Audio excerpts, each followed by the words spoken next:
ரம்ஜான் வந்தாச்சு. Eid Mubarak guys. So முந்தின நாள் நைட்டே மெஹந்திலாம் அரைச்சு, அதுக்கப்புறம் நம்ம வட்டலப்பத்துக்கு ரெடி பண்ணிட்டு இருந்தோம். ஸோ காயப்பட்டினம் ஸ்பெஷல் டிஷ் இந்த வட்டலப்பம் முட்டை, சர்க்கரை, தேங்காய் பால் வச்சு செய்கிறது நைட்டு 1:15 மணிக்கு மேலே தான் செஞ்சுட்டு இருந்தோம். ஒரு சைடில் சிக்கன் குழம்பு, மட்டன் கிரேவி எல்லாமே ரெடி ஆகிட்டு இருந்துச்சு.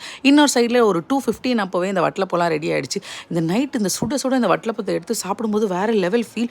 தூங்கிட்டு இருந்த ஆட்களுக்கெல்லாம் எடுத்து கொடுக்கும்போது ஆஹா சூப்பராக இருக்குது அப்படின்னு சொன்னாங்க.